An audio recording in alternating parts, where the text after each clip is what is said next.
நீங்கள் இந்த படத்தை தயாரிக்க முக்கியமான காரணம் என்ன? மனிதம், மனிதநேயம், இன்னைக்கு எத்தனை பேர் மனசில் மனிதநேயம் இருக்குது அப்படின்றதெல்லாம் இன்னைக்கு வார்த்தையில் தான் கேள்விப்பட்டிருக்கோம். அது இருக்கிற விஷயம், பழைய விஷயத்தை கொஞ்சம் தட்டி கொஞ்சம் அவங்க எல்லாரும் ஞாபகப்படுத்தலாம் அப்படின்னு தான் இந்த படம் வந்து நாங்கள் ப்ரொடியூஸ் பண்ணியிருக்கோம்.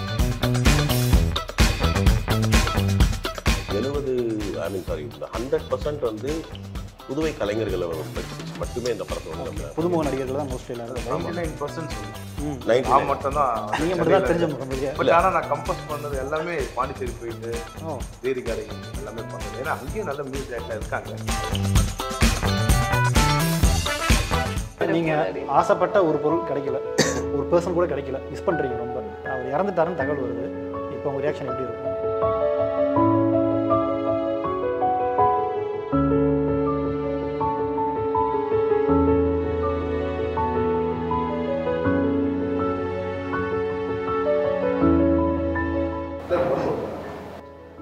ஒன் மோர் சார், நான் இப்போ எமோஷனல் இருக்கிறேன். அதுக்கு ஒன் மோர்ன்ட்டீங்க.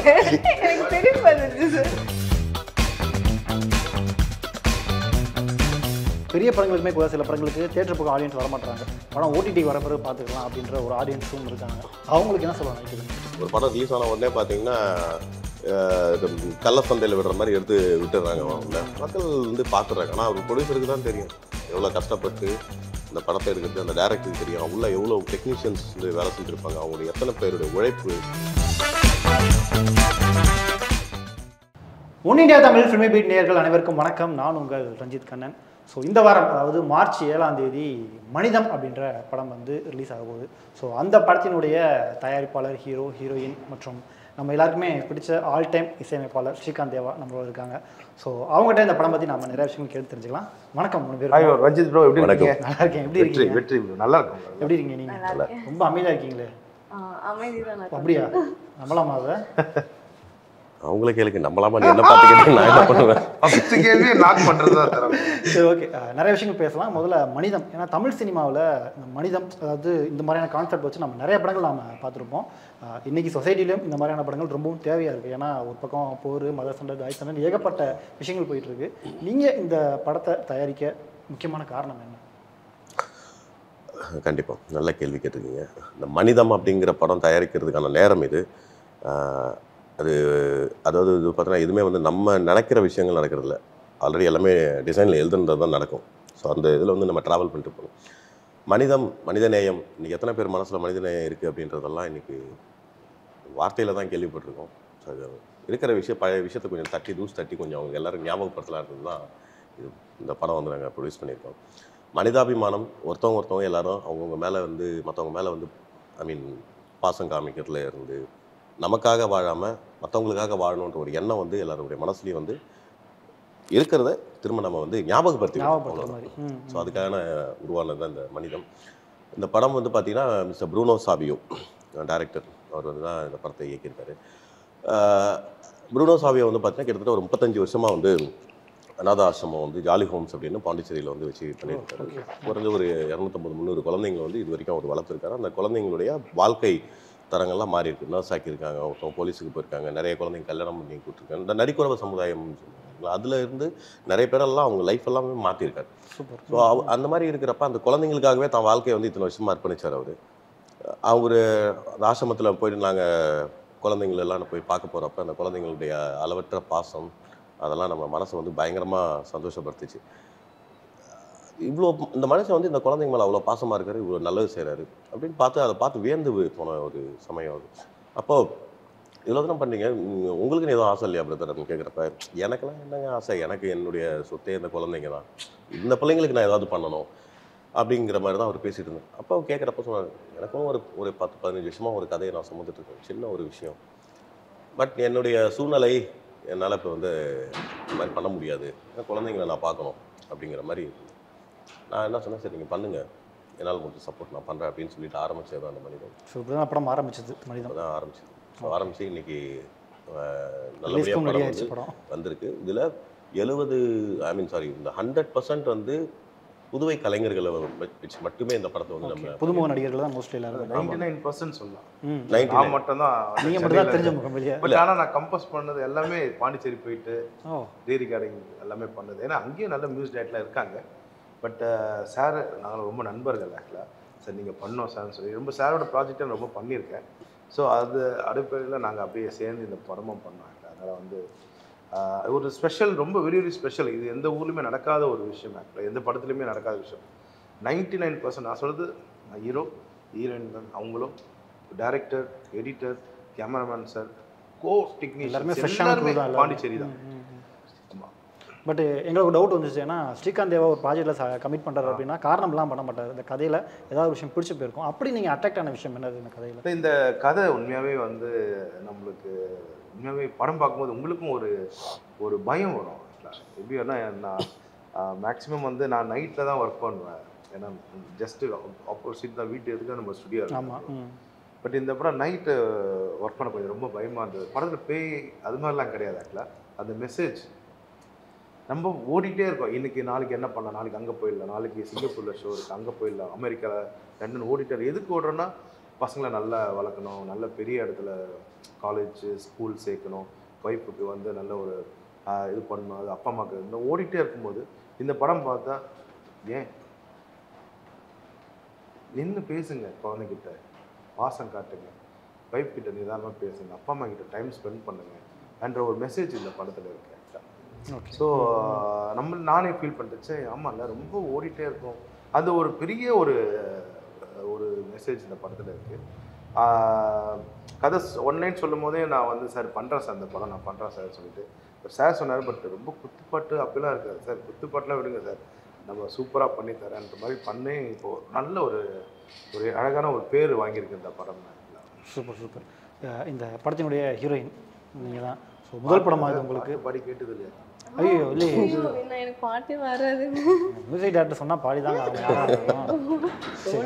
சரி பாட்டு கடைசியாக நம்ம பாடலாம். முதல்ல உங்களை பற்றி ஒரு சின்ன இன்ட்ரோ நீங்களே கொடுத்துருங்க. இது என்னோட ஃபர்ஸ்ட் படம் இல்லை, இது எனக்கு வந்து 3rd மூவி. ஓகே. இதுக்கப்புறமும் பண்ணிட்டு இருக்கேன் இந்த மூவிக்கு அப்புறமும். ஸோ இந்த படத்துக்கும் நான் எப்படி வந்தேன்னு பார்த்தீங்கன்னா, ப்ராப்பராக இது மாதிரி வெறும் பாண்டிச்சேரி ஆர்டிஸ்ட் வச்சு மட்டும் பண்ணுறாங்க, டெக்னீஷியன்ஸ் பண்ணுறாங்க இந்த மாதிரி சார் சொல்லியிருந்தாங்க. ஸோ நான் ஆடிஷன் போய் அட்டென்ட் பண்ணேன். ஸோ கேரக்டர் வைஸ் அவங்களுக்கு வந்து நான் பண்ணது பிடிச்சிருந்துச்சி, அதனால் என்னை செலக்ட் பண்ணாங்க. ப்ளஸ் வந்து நான் ஸ்டேட் பண்ணது என்னென்னா, இது வந்து குழந்தைக்கு ஒரு சின்ன குழந்தை 7 years ஓல்டு குழந்தைக்கு வந்து அம்மாவாக பண்ணுற மாதிரி இருக்கு. ஸோ அதுதான் நான் கொஞ்சம் யோசித்தேன். நம்ம ஸ்டார்டிங்கில் என்ன ஆப்வியஸாக எல்லாருக்கும் இருக்கிற ஒரு ஃபீல் தானே, சின்ன வயசுலேயே அம்மாவாக பண்ணணும் அப்படின்ற மாதிரி அந்த மாதிரி கேரக்டர் வர ஆரம்பிச்சிட போகுது அப்படி சொல்லிட்டு. ஸோ பட் ஆனால் ஒரு எக்ஸ்பீரியன்ஸ்ட் வைஸ் பார்க்கும்போது எனக்கு இந்த கேரக்டர் வந்து ரொம்பவே எனக்கு ஆக்டிங் ஸ்கோப்புக்கு நிறையா இருந்துச்சு. ஸோ அதனால எனக்கு இந்த ஸ்டோரி வைஸ் ரொம்ப பிடிச்சிருந்துச்சு. புதுவாக ஒரு நியூ ஸ்டோரியாக இருந்துச்சு. இது வரைக்கும் நம்ம அது மாதிரி பார்த்துருக்க மாட்டோம். அந்த மாதிரி ஒரு ஸ்டோரி இருந்ததுனால எனக்கும் பிடிச்சிருந்துச்சு. சாருக்கு என்னோட ஆக்டிங் பிடிச்சிருந்துச்சு ஆடிஷனில் சொன்னால சொன்னேன். ஓகே. பட் இருந்தாலும் எல்லாருமே புதுமுகம் தான். ஆனால் ப்ரொடியூசர் நடிக்கிறார் படத்தில். அவருக்கு முன்னாடி நம்ம நடிக்கிறோம், ஐயோ ரீடேக் வாங்கினா திட்டிகிட்ட போகிறாரு, செலவாக போகுது அப்படின்னு பயந்துட்டே இப்போ நடிச்சிங்களா இருக்கும்? இல்லை ஆக்சுவலாக மோஸ்ட்டாக ரீடேக் வாங்கினதில்லை நினைக்கிறேன். நான் வாங்கினதில்லையா? இல்லை வாங்கினதில்லை. அது ஆக்சுவலாக என்னென்னா ஒரு சீன் மட்டும் வந்து அதில் ட்ரைலர்லேயே வர சீன் ஒன்று நான் ரொம்ப அப்படியே ஒரு மாதிரி பல்லுலாம் கடிச்சிட்டு அந்த டெத்தில் வந்து அழுகிற மாதிரி ஒரு சீன் இருக்கும். அந்த சீன் மட்டும் சார் வந்து என்ன சொன்னார், உன்னால் இன்னும் பண்ண, ஏன்னா எனக்கு ஆக்சுவலாக அந்த டைமில் ஐயோ நம்மளால் இது பண்ண முடியாதுன்ற மாதிரி ஒரு பயம் வந்துருச்சு. அது மட்டும் ஏன்னா ஃபுல் க்ரௌட் இருக்குது, எடுத்துகிட்டே இருக்காங்க அப்படின்னப்போ அவர் என்ன சொன்னால் இன்னும் அழுகணும் அப்படி நம்ம அழுது பண்ணியிருக்க மாட்டோம். எக்ஸ்பீரியன்ஸும் நம்மளுக்கு இல்லை, புதுசு தான், நம்ம ஒரு 3 படம் தான் பண்ணியிருக்கோம். ஸோ அந்த டைமில் வந்து இது வந்து ரொம்ப எக்ஸ்ட்ரீமான ஒரு விஷயமா இருக்கிறப்ப எனக்கே கொஞ்சம் பயம் வந்துச்சு. அது மட்டும்தான் எனக்கு கொஞ்சம் ஃபீல் ஆச்சு. மற்றபடி ரீடேக்லாம் இல்லாமல் பர்ஃபெக்டாக பண்ணிட்டீங்க. சரி, இந்த இடத்துல ஒரு இது மாதிரி பண்ணாரு சார். ஆக்சுவலாக ஃபர்ஸ்ட் ஆக்டிங் கிளாஸ் மாதிரிலாம் அதுமாதிரி பண்ணாங்க சார். ப்ரூனோ சார் சொல்லியிருந்தாரு சார். இல்லை எனக்கு பண்ணல, உங்களுக்கு இல்லை, மற்றவங்களுக்கு எனக்கு வந்து ஆடிஷன் ஸ்கிரிப்ட் வைஸ் எடுத்தாங்க. அந்த சீன் என்ன பண்ண போகிறோமோ அதெல்லாம் எடுத்தோன்னே அவங்களுக்கு ஓகேயா இருந்துச்சு. ஓகே. ஆக்சுவலாக ரீடேக்கே வாங்காமல் பண்ணேன்னு சொல்கிறாங்க. ஒரு சின்ன ஒரு மேஜிக் இந்த இதை கிரியேட் பண்ணலாமா நம்ம? படத்தில் நீங்கள் பண்ண ஒரு சீன் அந்த எமோஷனலாக இப்போ லைவாக அங்கே பண்ணி காட்டுங்க. லைவாவா? ரீடேக் வாங்க பண்ணீங்களே, படத்தில் பண்ணதை நாங்கள் ஆடியன்ஸ் பார்க்கட்டுமே. படம் தெரிஞ்சிரும்ல. ஒரு சீன் பண்ணுறதால என்ன தெரியும், ஜஸ்ட் எமோஷனலாக சொன்னீங்க, பல்ல கடிச்சிட்டு அழுகுற பர்த்டே சீன் பண்ணலாம். நீங்கள் சாரிலாம் கட்டிட்டு இவர் வந்து பர்த்டே விஷஸ்க்காக அது பண்ணலாம். அதை பண்ணலாம், நல்லா இருக்கும். அவங்க ஜஸ்ட் ஒரு சீனை ரீக்ரியேட் பண்ணலாம், நல்லா இருக்கும். ஐயோ எனக்கு வழக்கமா பேசிக்கிறதுக்கு பதிலா சின்னதா பண்ணீங்கன்னா நல்லா இருக்கும். இல்ல படம் போகுது, நான் வேற ஏதாவது பண்ணிக்க படத்துல இருந்து. சரி, எமோஷனலா ஏதாவது ஒரு சீன் எமோஷனலாவா? நீங்க ஏதாவது சொல்லுங்க, நான் பண்றேன். படத்துல வந்த சீன் ஏதாவது பண்ணலாமே. அவங்க என்ன பயப்படுறாங்கன்னா ஏதாவது கிளைமேக்ஸோட ஃபீல். ஒரே ஒரே சரி, ஒன்றும் இல்லை, நீங்கள் ஆசைப்பட்ட ஒரு பொருள் கிடைக்கல, ஒரு பர்சன் கூட கிடைக்கல, மிஸ் பண்ணுறீங்க ரொம்ப. அவர் இல்லாமல் இருக்கிறப்ப அந்த வழியை எப்படி ஆடியன்ஸ் கடத்துவீங்க? சரி, okay. Is no but video ready? இது ஆல் கேமரா ரோலிங். பட் 1 2 3 4.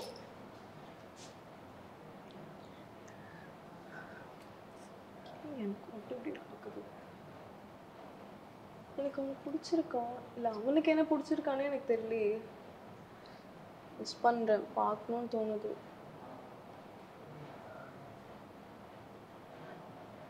எப்படியாச்சும் இன்னைக்குள்ள அவனை நான் பார்த்துடணும்.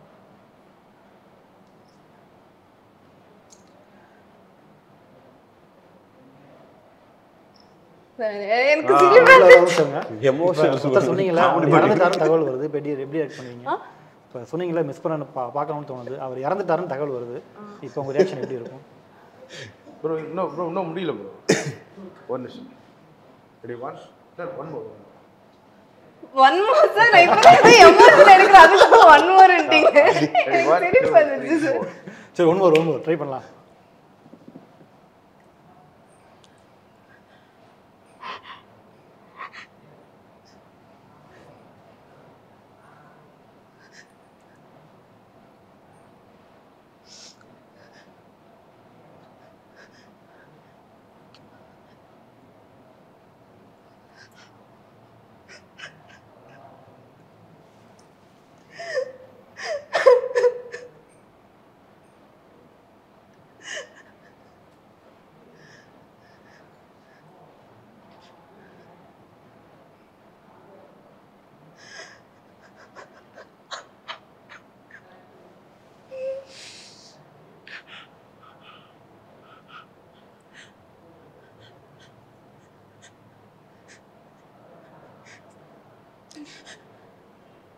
போதுமா? அழுது நம்மள அழுக வச்சிருவாங்க. நீங்களே கண் கலங்கி 5 ரூபாய்க்கு நடிக்க சொன்னா 5 ரூபாய்க்கு செத்துனா என்ன பண்ணுவாங்க? அப்படிதானே அழுவாங்க. இதோட மோசமா அழுவாங்க. சரி, இதோட நான் மோசமா படத்துல தான் இருக்கு, பாத்துக்கோங்க. நீங்க அழுவுறீங்க. இந்த காமெடி எல்லாம் எடுக்க மாட்டேங்க. அது இப்ப நடந்துட்டு இருக்கிறதுல எடுக்கல பத்தி. ஒரு பரவாயில்ல, உண்மையிலே வாழ்த்துக்கள். யாரும் ஸ்போர்ட்டிவா எடுத்து பண்ண மாட்டாங்க, பட் பண்ணீங்க. கண்ணா தொடங்கி கலங்கி அப்படியே. படத்துல இன்னும் எமோஷனலா, ஐ மீன் நான் என்ன மாதிரியே இருக்க மாட்டேன் அந்த படத்துல. அப்படியே டோட்டலா ஒரு குழந்தைக்கு அம்மா, ஒரு இத்தனை மிடில் ஏஜ்ல இருக்கிற ஒரு பேரண்ட்ஸ் எப்படி இருப்பாங்க, அந்த மாதிரி ஒரு கதை தான் அதுல இருக்கும். உங்களோட பெர்ஃபார்மன்ஸ் காண்டியே கண்டிப்பா படம் பார்க்கலாம். ஆமா, ஓகே, நல்லா பண்ணியிருப்பாங்க. Okay okay okay. So next நான் வரேன். ஒரு தயாரிப்பாளராக இன்றைக்கி சூழலில் ஒரு படம் எடுக்கிறது வந்து சாதாரண விஷயம் கிடையாது. படம் எடுத்து படத்தை முடித்து அதை ரிலீஸ் பண்ணி தியேட்டருக்குள்ளே ஆடியன்ஸை கொண்டு வர வரைக்கும் தயாரிப்பாளருக்கு ஒரு மிகப்பெரிய ப்ரெஷர் இருக்குது. குறிப்பாக சின்ன படங்களுக்கு பெரிய அளவில் தியேட்டர் கிடைக்கிறது இல்லை அப்படின்ற ஒரு சூழல் இப்போ இருந்து தான் இருக்குது. ஒரு தயாரிப்பாளராக அதெல்லாம் எப்படி பார்க்குறீங்க?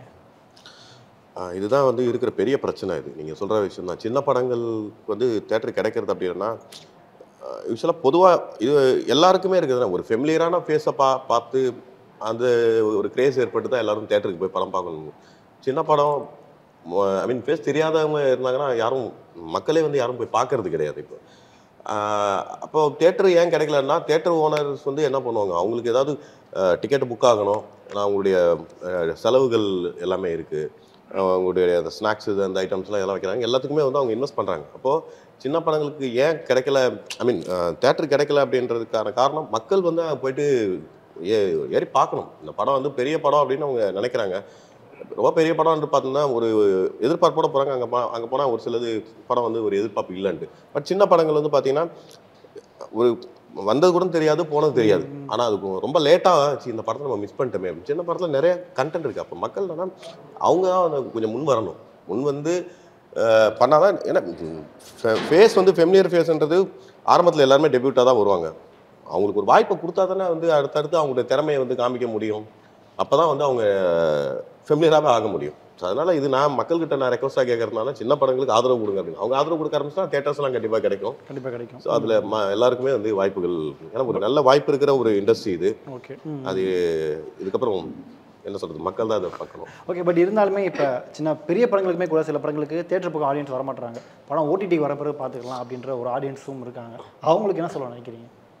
அது நீ டெக்னாலஜி, ஏன்னா முன்னாடி வந்து பார்த்தீங்கன்னா டிஜிட்டலாக வந்து அப்படிலாம் இல்லை. அன்றைக்கெல்லாம் 100 நாட்கள்லாம் படம் ஓடிச்சு. இப்போ டிஜிட்டலாலாம் கிடையாது. ஆனால் இப்போ வந்து பார்த்தீங்கன்னா ஒரு படம் ரிலீஸ் ஆன உடனே பார்த்தீங்கன்னா இது கள்ள சந்தையில் விடுற மாதிரி எடுத்து விட்டுடுறாங்க. உள்ள மக்கள் வந்து பார்த்துடுறாங்க. ஆனால் ஒரு ப்ரொடியூசருக்கு தான் தெரியும் எவ்வளோ கஷ்டப்பட்டு இந்த படத்தை எடுக்கிறது, அந்த டேரக்டருக்கு தெரியும் உள்ள எவ்வளோ டெக்னீஷியன்ஸ் வந்து வேலை செஞ்சுருப்பாங்க, அவங்களுடைய எத்தனை பேருடைய உழைப்பு, அந்த உழைப்பெல்லாம் ஒரே ஒரு நாளில் வந்து திருட்டு போன மாதிரி ஆயிடும். அதில் வந்து நிறைய படங்கள் போயிட்டுருக்கு.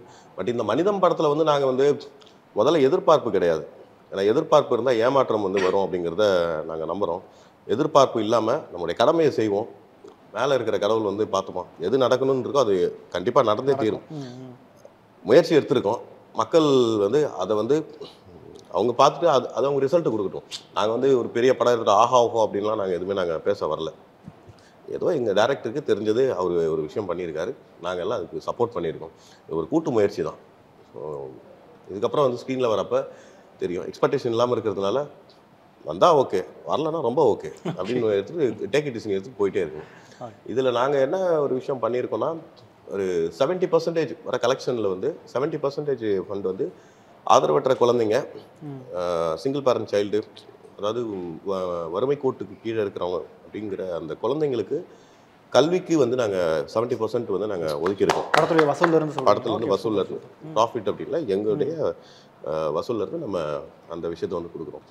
ஏன் அப்படின்னா இன்றைக்கி டெக்னாலஜி ரொம்ப பயங்கரமாக வளர்ந்துட்டு இருக்கு. ஆர்டிஃபிஷியல் இன்டெலிஜென்ஸ் வந்து பயங்கரமாக போயிட்டுருக்கு. இன்றைக்கி மிஷின் லேர்னிங், இன்றைக்கி ஜெனரிக் ஏஐ வந்து இன்றைக்கி வந்துச்சு. இன்றைக்கி எல்லா கம்பெனிலையும் பார்த்தீங்கன்னா ஆட்கள் வேலை குறைப்பிலேருந்து எல்லாம் ஆரம்பிக்கும். இன்றைக்கி இண்டஸ்ட்ரி எதை நோக்கி போகுதுன்னே தெரியல. இன்னொரு 5 வருஷத்துக்கு அப்புறம் இந்த உலகம் எப்படி இருக்குன்னு நம்மளால் சொல்ல முடியாது. ஏன்னா இப்போ அந்த அளவுக்கு வந்து மிகப்பெரிய மாற்றங்கள்லாம் வந்துருக்கு. ஸோ அப்போ கல்வி அப்படிங்கிற ஒரு விஷயத்தில் வந்து நம்ம இம்பார்ட்டன்ஸ் கொடுத்து நம்ம அந்த நாலேஜை வந்து வளர்த்துட்டோம்னா அட்லீஸ்ட் அதுலேருந்து நம்ம வந்து ஒரு சேஃபர் ஜோனில் நம்ம ஒரு ட்ராவல் பண்ண முடியும். படிப்பறிவு இல்லைன்னா ஒன்றுமே நம்மளால் பண்ண முடியாது. அப்போது பேரண்ட்ஸ் பேரண்ட்ஸ் இப்போ நல்ல ஒரு பொசிஷனில் இருக்காங்க, ஃபேமிலி பேக்ரவுண்ட் இருக்காங்க, அந்த குழந்தைங்கள நல்லா படிச்சிடுவாங்க. ஏன்னா அவங்களுக்கு எந்த இதுவும் இல்லை. பட் இன்றைக்கி தான் வாழ்க்கை வந்து அன்றாட வாழ்க்கையில் டெய்லியும் வந்து இந்த டெய்லி வேஜஸ் போகிறாங்க. அவங்களாம் தினசரி வாழ்க்கையில் அவங்க தேவைக்காகவே ஓடிட்டு இருக்காங்க. அவங்க எத்தனை பிள்ளைங்க இன்றைக்கி ஸ்கூலில் ஃபீஸ் கட்ட முடியாமல் வெளியில் நிற்கிறாங்க தெரியுங்களா? எத்தனை பேரண்ட்ஸ் வந்து இன்றைக்கி தன் பிள்ளைக்கு ஃபீஸ் கட்ட முடியல, வேன் ஃபீஸ் கட்ட முடியல. அதுனா எல்லா பேரண்ட்ஸுக்கும் ஒரே ஒரு ஆசைன்னா என் குழந்தை எப்படியாவது நான் படிக்க வைக்கணும், நாங்கள் தான் கஷ்டப்படுறோம், நீங்களாவது படிங்க அப்படின்னு அந்த பேரண்ட்ஸு கஷ்டப்படுறாங்க. அதுக்கு எங்களால் முடிஞ்ச ஒரு சின்ன சப்போர்ட் நாங்கள் வந்து இதை கொடுக்கணுன்றதுக்காக இந்த விஷயத்தில் நாங்கள் பாராட்டுக்கள் முதல்ல. ஸ்ரீகாந்த் சார், நான் ஆரம்பத்தில் சொன்ன மாதிரி நீங்கள் காரணம் இல்லாமல் ஒரு படம் பண்ண மாட்டீங்க. இந்த படம் ரீரெக்கார்டிங் பண்ணும்போது ஏதாச்சும் ஒரு டைமில் பார்த்து நீங்கள் எமோஷனல் ஆனீங்களா? இல்லை, அதான் நான் ஃபஸ்ட்டு சொன்ன மாதிரி எல்லாரும் பார்க்க வேண்டிய படம் இந்த படம் மனிதம்ன்றது வந்து பார்த்தாங்கன்னா உண்மையாகவே வந்து அவங்களுக்கு ஒரு மிகப்பெரிய ஒரு அதில் வந்து மிகப்பெரிய அட்வைஸ் மாதிரி இருக்குது. ஆக்சுவலாக கண்டென்ட் இருக்குது அதில் கண்டிப்பாக அவங்களுக்கு வந்து. ஸோ அது இல்லாமல் வந்து எனக்கு மியூசிக்காக அந்த படம் வந்து மிகப்பெரிய ஒரு அங்கீகாரம் கிடைக்கும் அந்த படம். சூப்பர். லைக் இதில் வந்து கமர்ஷியல்ன்ற ஒரு விஷயமே கிடையாது. ஆக்சுவலாக ஒரு அழகான ஒரு ஃபேமிலி சாங் இருக்குது. அதுக்கப்புறம் வந்து ஒரு சிவன் சாங் இருக்குது. இது வந்து பார்த்திங்கன்னா படத்தில் வந்து அம்மா சாங்லாம் ரொம்ப கம்மியாக தான் இருக்கும். எனக்கு எம் குமரனில் வந்து கடவுள் விருதாக நீனிய சாங்கு, சிவகாசியில் தெய்வத்துக்கு மாறு வேஷமா, அந்த வரிசையில் வந்து ஒரு சிவன் சாங் படத்தில் வரும்போது எனக்கு வந்து திருவண்ணாமலையில் படத்தில் வந்து எம்மையாலும் இன்னும் ஒரு பாட்டு இருக்குது. அதில் அது ரொம்ப நல்ல ஹிட்டாக போயிட்டு இருக்காங்க சார். அதுக்கப்புறம் திருவண்ணாமலை அந்த படத்தை நான் நினைக்கிறேன். ஆமாம், எப்போதுமே அந்த சாங் போட்டுருவாங்க. அண்ட் அதுக்கப்புறம் வந்து ஒரு ஃபீலாக சிவனுக்காக ஒரு பாடல் பண்ணும்போது இந்த படத்தில் அது செட் ஆகிருக்கு. ஆக்சுவலாக அது ஒரு நல்ல அட்வைஸான ஒரு லிரிக்கோட அது யுரேகா சார் எழுதுறது நல்ல பாடல் அது. அது இல்லாமல் அப்புறம் வந்து பாண்டிச்சேரியில் வந்து எப்படி எல்லா ஆர்டிஸ்டும் தாண்டி கூத்து கலைஞர் இருக்காங்க. ஆக்சுவலாக அவங்களும் அந்த படத்தில் நடிச்சிருக்காங்க. நடிக்கும் போது அவங்களுக்கு ஒரு பாட்டு பண்ணும்போது யாரை பாட வைக்கலான்னு சார் அப்புறம் ப்ரூனோ சார் டைரக்டர்லாம் கேட்கும்போது சார் அவங்களே கூப்பிட்டு பாட வைக்கலாம் சார், அவங்களோட உச்சரிப்பு ரொம்ப நல்லா இருக்கும்னு சொல்லிட்டு அந்த கலைஞரும் வந்து பாடியிருக்காங்க, ஸ்டூடியோ வந்து பாடியிருக்காங்க. ஸோ ப்ரூனோ சார் ஏற்கனவே சார் சொன்ன மாதிரி ஹாப்பி ஹோம் தான் ஜாலி ஹோம்லேருந்து அந்த குழந்தைங்களும் வந்து நம்ம ஸ்டுடியோ பாடியிருக்காங்க.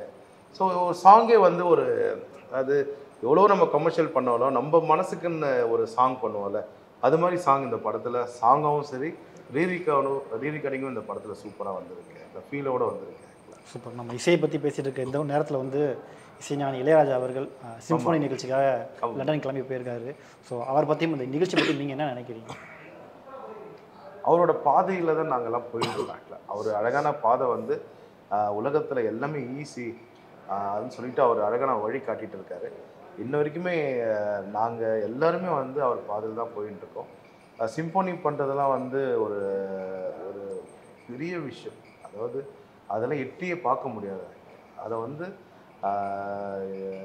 அதுக்கும் ஒரு ஏஜ், அது ஒரு ஏஜுக்கு அப்புறம் எல்லாரும் சொல்லுவாங்கள்ல இதுக்கப்புறம், பட் இது ஏஜ்லாம் இல்லை, அது வெறும் நம்பர் தான், நான் போயிட்டு பண்ணிட்டு வரேன்னு சொல்லிட்டு ஒரு என்ன சொல்லுதுன்னா அவர் வந்து அவருக்காக பண்ணல, எங்களுக்கு வந்து பண்ண முடியும், போய் நீங்களாம் போய் பண்ணுங்கன்ற ஒரு வழி காட்டுறாரு ஆக்சுவலாக. ஸோ அவருக்கு வந்து என் சார்பாகவும் அப்பா சார்பாகவும் இந்த இந்த தமிழ்நாட்டு மியூசிக் இண்டஸ்ட்ரி சார்பாகவும் மிகப்பெரிய வாழ்த்து நாங்கள் சொல்லணும் இந்த நேரத்தில். தேங்க்யூ ரஜித், இதை கேட்டதுக்கு ரொம்ப ரொம்ப நன்றி.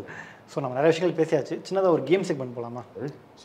படத்தை பற்றியே பேசியிருக்கோம். சின்னதாக ஒரு கேம் செக்மெண்ட்டு ஒன்றும் இல்லை, ஒரு 2 படம் நான் சொல்ல போகிறேன், ஒரு படம் சொல்கிறேன், அந்த படத்தில் இருந்து ஒரு சின்ன 5 க்ளூ கொடுப்பேன். அந்த க்ளூவை வச்சு நீங்கள் அந்த படம் என்னன்றதை நீங்கள் கெஸ் பண்ணணும். ஓகேவா? கண்டுபிடிக்கணும். ஓகே, ரெடியா? ஃபர்ஸ்ட் க்ளூ, இந்த படத்தில் ரகுவரன் சார் நடிச்சிருப்பார். பாஷாவா? ஓகே, 5 க்ளூ வச்சு தான் கண்டுபிடிக்கணும் நீங்கள். ஃபர்ஸ்ட் க்ளூ ரகுவரன் சார் எத்தனை படம் நடிச்சிருக்கீங்க? ஓகே, இந்த படத்தில் வடிவேலு சாரும் நடிச்சிருப்பார். வா. ஓகே, முதலமைச்சர் சம்பந்தப்பட்ட ஒரு படம் இது. கண்டுபிடிச்சு. காதலன். காதலன். முதல்வன் கண்டுபிடிச்சேன்னு சொன்ன போது முதல்வன். ஓகே சரி, ஓகே. நீங்கள் ரெடியாக இருக்கீங்களா? கொஞ்சம் ஈஸியாக கொடுத்தேன், அடுத்து இப்போ கஷ்டமாக கொடுத்தேன். இல்லை, நாங்கள் ரெடி இல்லை, நீங்கள் ஈஸியாக சொல்லுங்கள். சரி, ஓகே. இந்த படத்தினுடைய ஹீரோவுக்கு இது 2வது படம். Okay okay. இந்த படத்தோட டைரக்டருக்கும் அது 2வது படம். வாவ். ஓகே, ஹீரோவா? ஹீரோவுக்கு 2வது படம், டைரக்டருக்கும் 2வது படம். டிராகனா? இல்லை, டிராகன் ஹீரோ வேற வேற. ஓகேவா? 3வது போட்டுமா? இந்த படத்தில் விவேக் சார் நடிச்சிருப்பாரு. விவேக் இருப்பாரா? ஆமாம், விவேக் சார் இருப்பாரா? 4வது க்ளூ சொல்லுங்க. 4வது சொல்லட்டுமா? இந்த படத்தினுடைய ஹீரோ வந்து ரீசெண்டாக தன்னுடைய பேரை மாற்றிக்கிட்டாரு. ஜெயம் ரவி? ஓகே, நான் கண்டுபிடிச்சிட்டேன். என்ன படம்? ஜெயம் எம் குமரன் சொன்ன மகளே. எனக்கு ஆக்சுவலா ஐ மீன் ஹீரோ சொல்லிட்டேன், படமும் தெரிஞ்சிருச்சு. இப்போ நான் 4வது கொஞ்சம் ஈஸியாக கொடுத்துட்டேன். ஓகே, லாஸ்ட்டாக ஒன்று போகலாமா? நான் தான் ஃபர்ஸ்ட் ஆக்சுவலா கண்டுபிடிச்சேன். ஜெயம் அவர் தான் முதல்ல கண்டுபிடிச்சாரு. பேரை மாற்றணும்னு நீ கண்டுபிடிச்சீங்க, அவர் படத்தை கண்டுபிடிச்சாரு. சரி, ஓகே. உங்களுக்கு ஃபர்ஸ்ட் பாயிண்ட் எனக்கு. நீங்க ஏன் சார் இப்படி உட்கார்ந்து அவர் சைலண்டாக வாட்ச் பண்ணுறாரு, என்ன பண்ணுறீங்க? அவர் வந்து எங்களை எல்லாமே வீட்டில் தான் கற்றுக்கிட்டோம், பசங்க நல்லா சொல்கிறாங்களான்னு செக் பண்ணுங்க. ஆமா, சரி, ஓகே. இப்போ லாஸ்ட்டாக ஒரு படம் சொல்கிறேன். ஓகே, இந்த படத்துடைய பேர் வந்து ஒரு ஊரோட பேரில் தான் ஆரம்பிக்கும், ஊரோட பேரில் தான் இருக்கும். ஓகேங்களா? இந்த படத்தில் ஹீரோவாக நடித்தவருக்கு 2 பொண்ணுங்க, அவங்களுமே இண்டஸ்ட்ரியில் இருக்காங்க. ஓ, சூப்பர். ஓகே, பாபநாசம்.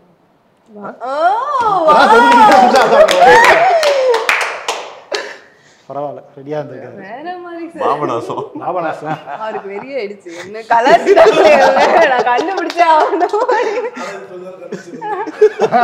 அதான் சரி, 2வது இல்ல ஆக்சுவலா நான் சொல்ல ஆரம்பிச்சேன் கமல் சார் அப்படி சொல்லாருங்க, அதுக்குள்ள ஒரு பாபநாசனே சொல்லிட்டாரு. சரி, ஓகே, சூப்பர். இப்போ லாஸ்ட்டாக ஒரே ஒரு செக்மெண்ட் போயிடலாம். ஸ்ரீகாந்த் சார், இது நான் உங்களுக்காக எடுத்து வந்திருக்கேன் செக்மெண்ட்டு. தேவா சாருடைய பாடல்கள், நம்ம எக்கச்சக்கமான பாடல்கள் நம்ம கொண்டாடி இருக்கோம். அவருடைய பாடல்கள்லேருந்து நான் சில பாடல் சொல்கிறேன், அதில் உங்களுக்கு ஃபேவரட் எது அப்படின்னு சொல்லணும். திஸ் ஆர் தட் அப்படின்ற ஒரு ரவுண்ட். ஓகேங்களா? அப்பா சாங்கே செலக்ட் பண்ணுறது நான் ரொம்ப கஷ்டம் சார். ஆனால் நீங்கள் எங்கள் 2 பாட்டுமே பிடிக்கும் அப்படின்னு சொல்லக்கூடாது, ஏதாச்சும் ஒரு பாட்டு தான். கொத்தாள் சாவடி லேடி ஆர் வெள்ளரிக்கா பிஞ்சு வெள்ளரிக்கா? கொத்தாள். ஓகே. கொத்தாள் சாவடி லேடி ஆர் கவலைப்படாதே சகோதரா? கவலைப்படாதே சகோதரா. கவலைப்படாதே சகோதரா ஆர் கந்தன் இருக்கும் படம் கந்த கோட்டம்? கவலைப்படாதே சகோதரா. கவலைப்படாதே சகோதரா ஆர் உதயம் தியேட்டர்ல? இல்ல, கவலைப்படாதே சகோதரா. சரி, எங்கேயாவது நீங்கள் மாறுறீங்களான்னு ட்ரை பண்ணுங்க. கவலைப்படாதே சகோதரா ஆர் காத்தடிக்குது காத்தடிக்குது? காத்தடிக்குது பாண்டிச்சேரியில காத்தடிக்குது. ஓகே, காத்தடிக்குது ஆர் சலோமியா? சலோமியா சலோமியா ஆர் குன்றத்துல கோயிலை கட்டி? சலோமியா ஆர் மீனாட்சி? இதுதான் நான் மாட்டிட்டேன். இல்ல சலோமியா தான். லாஸ்ட் ஒன்று சலோமியா ஆர் விதவிதமா சோப்பு சீப்பு கண்ணாடி? But I love Salomiya sir. என்ன ரீசன் சார்? எனக்கு அந்த அதில் வந்து பார்த்தீங்கன்னா சார் ஒரு ஏதோ ஒரு எனக்கு அந்த கண்டுபிடிக்க முடியாது சார். ஆக்சுவலாக அது கண்டுபிடிக்க முடியாது. எல்லாமே நீங்கள் சொல்கிறது எல்லாமே டான்ஸ் ஆடுவோம். இல்லை சலோமியாவில் வந்து பார்த்தீங்கன்னா அந்த ஐபிஎச் அப்பா பாடும்பொழுது ஏதோ கவலை இருந்தால் கூட தூக்கி போய் ஓடுற என்னடா ஆச்சு வாழ்க்கை, ஜாலியாக இருக்கலாமே, இல்லைன்னா மறுபடியும் ட்ரை பண்ணலாம், கடவுள் கொடுப்பாரு தானேன்ற ஒரு இது இருக்கும். நானா உண்மையாகவே ஏதாவது நம்ம எல்லாமே எலக்ட்ரானிக்ஸ் வச்சு தான் ப்ரோக்ராம் பண்ணுவோம். பண்ணிட்டு போய் என்ன ரீசனோ டப்பு எல்லாமே எரஸ் ஆகிடும் சார். ஆக்சுவலாக என்னன்னே தெரியாது. சப்போஸ் யாரும் ஆஃப் பண்ணியிருப்பாங்க தெரியாமல், ஐயோ சார் தெரியாமல் ஆஃப் பண்ணிட்டேன் சார். அப்போது திட்டியும் வேஸ்ட். ஏன்னா போனது தான். ஆக்சுவலாக போடுற பாட்டை சலோமியான்னு சொல்லிட்டு அவரை ஆமாம் போயிட்டு ஆன் பண்ணுப்பா, மறுபடியும் ஆன் பண்ண ஃபஸ்ட் வந்து போகலாம் வாங்க தக்கிட்டு பண்ணும்போது கடவுள் அதோட இன்னும் பெஸ்ட்டாகவே கொடுப்பார் சார். சூப்பர். ஸோ அந்த மாதிரி நான் பாலிசி எடுத்துப்பேன் சார். அது மாதிரி நான் நினச்சிப்பேன். சூப்பர். ஸோ ரொம்பவும் ஜாலியாக இருந்துச்சு இந்த இன்டர்வியூ. ஸோ நீங்களும் இந்த படமும் வெற்றி அடையணும், நீங்களும் உங்களுடைய சினிமா பயணத்தில் அடுத்தடுத்த உயரங்கள் தொடங்கணும். என்னுடைய சார்பாகவும் எங்கள் டீம் சார்பாகவும் வாழ்த்துக்கள். ரொம்ப நன்றி 3 பேருக்கும். தேங்க்யூ. சூப்பராக பண்ணுங்க. தேங்க்யூ. வெற்றி.